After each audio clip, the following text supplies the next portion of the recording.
Hello মুন্সিগঞ্জবাসী, কেমন আছেন আপনারা? আজকে সকাল সকাল চলে আসলাম গোয়ালিমান্ডা হাটে। দেখা যাক হাটে কোন পণ্যের কি দাম। এটা কি কেরালা মরিচ? কত করে কেরালা? ভাই রসুন কত? 40। আর আদা? 30। এটা কি ইন্ডিয়ান আদা? আর ইন্ডিয়ান রসুন দেশিটা কত? 80 টাকা কেজি। কি বলো এটা? কত করে? আর এটা? এটা কি বাইলা?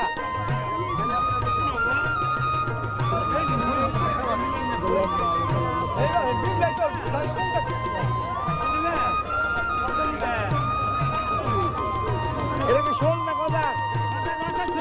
শোল কত কেজি? ঠিকাটা কি? তাহলে বলেন কেজি রে? আচ্ছা আচ্ছা। নিত্য প্রয়োজনীয় জিনিসপত্রের দামাদামি শেষ করে এরপরে চলে আসলাম হাঁস মুরগির এরিয়াটায়। আজকে মোটামুটি তেমন একটা ভালো হাঁস মুরগি আসে নাই, তো অনেক মানুষের আনাগোনা দেখা যাচ্ছে। এদিকে হাঁটতে হাঁটতে আমাদের লেগে গেছে ক্ষুধা।